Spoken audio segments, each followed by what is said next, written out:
All right. Thank you so much, Kai, for taking some time to chat today. I'm excited to have you come to our big event for the year with Veets putting on this conference, with our focus being on these technologies. And a big part that we're trying to make sure we communicate to our audience is that we're going to be networking. Veets is a networking organization. And so, although we'll be having speakers and workshops and all these fun things at the event, a big part is going to be networking. And so, if you're seeing this and you're wondering what our event is really going to be about, it's almost like a networking event meets a conference. And so, you get the opportunity to hear from speakers, but also connect with a lot of different folks. And so, I'm curious, what have you enjoyed about kind of networking events and events like ours that we're going to have, and what might you be looking forward to come October 24th?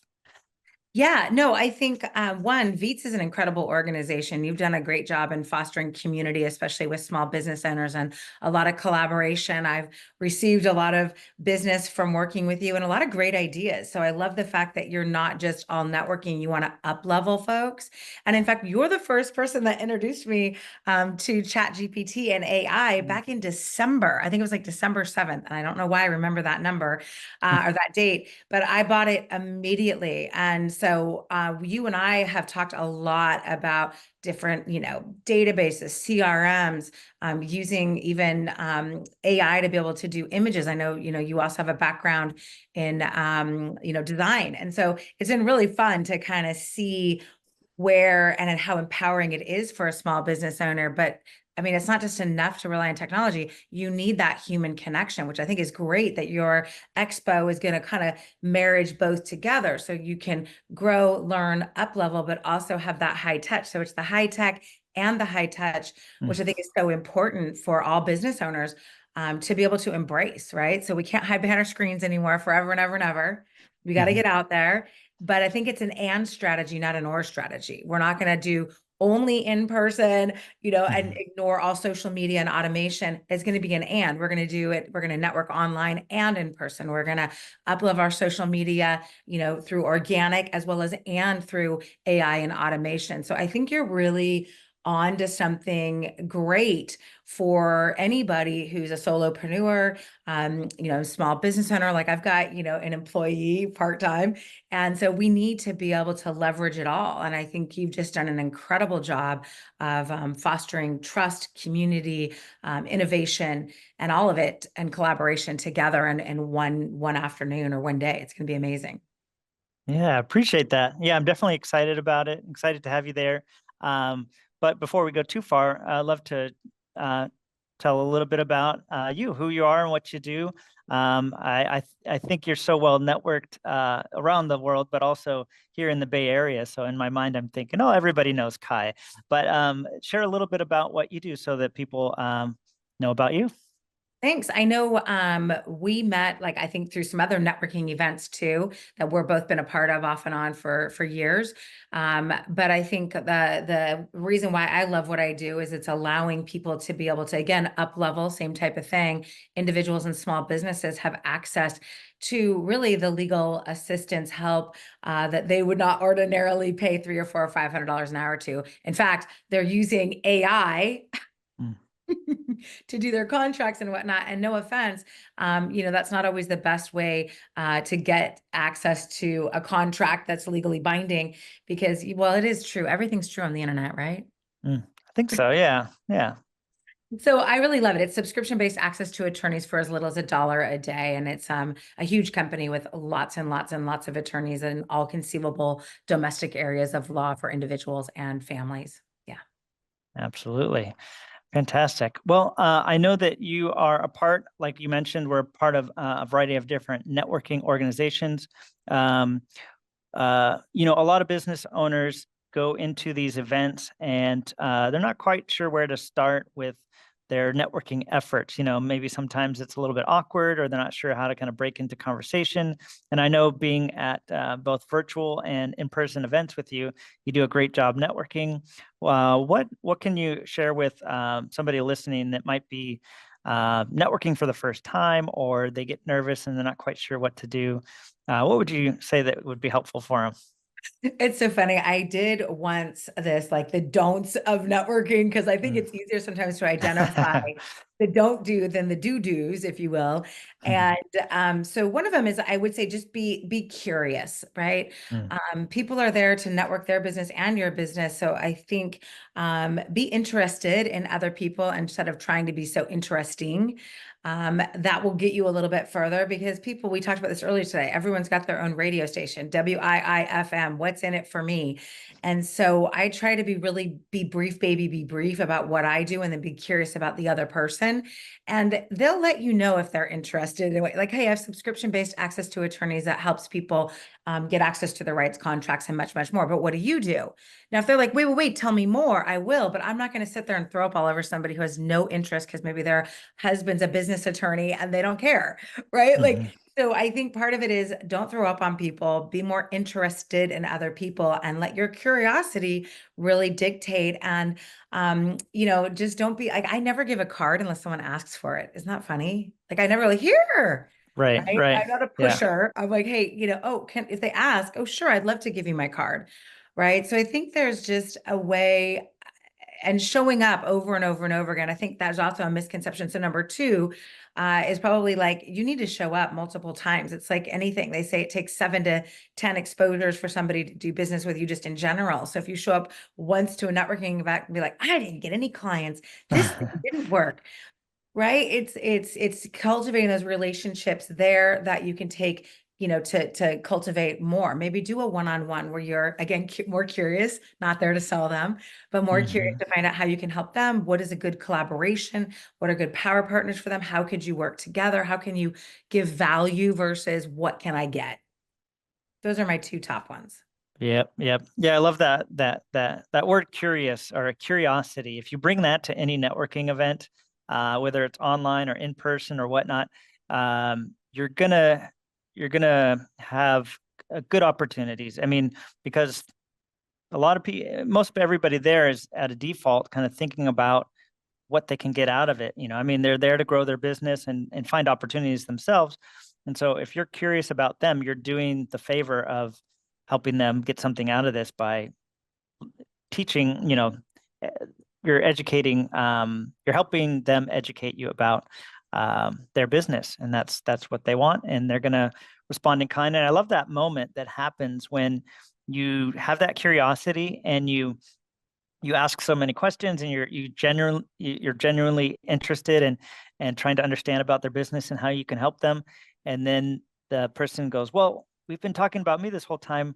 What about you? Tell me about, and so at that point they're genuinely interested with you. And you can go, well, thank you for asking. And you can share. And it's really kind of a good back and forth there. And so there's this little, it's almost like an art form to networking, And but just don't be in a hurry. That's it. Just don't be in a that's a good hurry. call. Yeah. And I mean, people really do want to do business with people they know, like, and trust. And how do you build trust? Well, if you read How to Win Friends and Influence People, it's listen more. It really Mhm. is. People love to talk about their favorite subject, which is them. So, that's why I say be curious, be interested in them. Don't be interesting. Don't ones up. Don't, but I think that be as organic and authentic as possible too, because that's really Mm. what people are looking for is true connections. And they will refer people to authenticity versus anything else. So I would Mm. say, be a little vulnerable, be a little, truth be told type of person. And I think that will endear them to you. And giving value doesn't have to cost you anything. It could be Mm. a book. Like I just recommended Win Friends and Influence People. It could be a book. It could be another networking event that you're going to. It could be, hey, who would you like to meet? I love doing that. Who would you like to meet today? And they Yeah. say, oh, I'd love to meet a graphic designer. I'd be like, Mhm. oh, let me go. I know one. Let me go introduce you. Who would be a good person that would, maybe give you a lot of referrals or works with the same type of people you're looking to connect with. And so that's good too. So doing that piece. And then the last, I should keep saying the last, but it's not always the last. This is one of my favorite subjects is whenever I see somebody sitting by themselves, eating alone against the wall, I'm always like, hey, come on over with us, right? Because it is uncomfortable. So be the solution that you want to be, that you would Mhm. wish other people would do for you when you're uncomfortable. Like if I walk in, it's not easy for me. I just fake it. You know what I mean? Like I walk in, I'm like, oh Mm, gosh, here we go. And I'm sure you do the same thing, right, Matt? yeah, yeah, you Like got it. it's never comfortable to walk in somewhere you don't know. So you know that, we know that. So if you see someone who's kind of looking around, you're like, hey, come on over here. Include people that you don't have no idea that that little bit of graciousness, that little bit of generosity will go so far. They're going to like you a lot because you went out of your way to make sure that somebody else felt included and part of the process. So those are some other quick tips too. Yeah, and you'll see that at all types of events. I know I've been in that situation where you kind of wrap up a conversation and then you go to your next you're going to look for that next little group you're going to talk to, and you kind of start to wander a little bit. And so I've been there, and you see it all the time, and I love that tip of like looking out for that and really trying to be the solution there. So Well, let me uh, ask you a question, Mr. Master Networker. There is always a little bit of a challenge when you want to disengage. What's your best strategy when you're like, okay, this has kind of run its course. I'd like to go and meet somebody else over here. How do yeah. you handle that? Because that's always, I think, a great help for people is how do they get out of a, like they're done. I'm done. Let me go. Yeah, yeah, and it's a tricky one.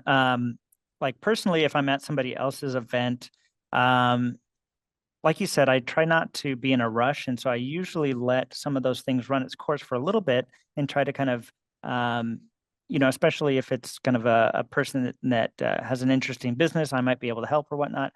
I'll kind of talk with that person for a bit, but at some point, I'm gonna go grab another drink, or haven't gotten food yet, or um, sometimes I'll another one I found recently is if you do that technique where you bring somebody in, and maybe you bring in more than one person or whatnot, even if just you have one more person, now there's three of you talking or three or more, it's a lot easier to go, hey, I'm going to go, I'll be right back. And then because that person now has another person to talk to, so there's different natural ways that come about. But if you're intentional about those, it can make it a little bit easier. But what I was going to also mention that at our events, at like we do monthly events, and now we're doing this big event for the year. But at our monthly events, and we'll be doing this on the 24th of October as well, is we recognize that those are challenges that you kind of get stuck in these conversations. And I know for me, I want to be able to connect with a lot of different people because there's a lot of people there and there's so many opportunities.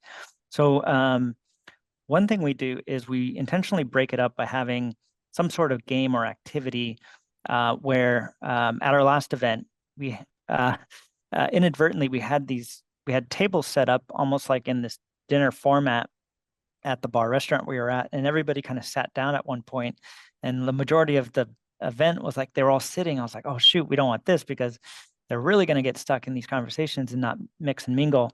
And so luckily we had one of our games. We do this little scavenger hunt where you have a piece of paper and you try to find somebody with the same color shirt, or somebody, and take a selfie with them or whatnot. And it's this little game that kind of gets people to stand up and mix around. And so as event organizers, we try to facilitate it and make it a little bit easier where that naturally you don't get stuck in those conversations. And so that and kind of speed networking where we mix in kind of like, all right, we're going to change gears and allow you to just speed through and have at least one touch point with everybody here or most everybody here. So the event organizers can help in that regard too. But Yeah, I'm a so big fan. As you know, I spent a little time with Jeff brainstorming your partner on being able to come up with some great mm, icebreakers because I really do think that helps, and I think you do a great job at all your events of doing that. So I definitely think you yeah. should go. Like it's all day, but if you can just, like you said, pop in, Mhm. pop out, come back again. I know that life is happening, but I'm looking forward to meeting all the people that are going to be there. And come find me. I'm excited to connect with each and every single one of you and see how we can collaborate. All right. Well, thank you so much, Kai. Appreciate the time, and looking forward to seeing you there. You're amazing. Thank you. Likewise. Thanks. All right. Bye bye. Bye. All right. Let's stop.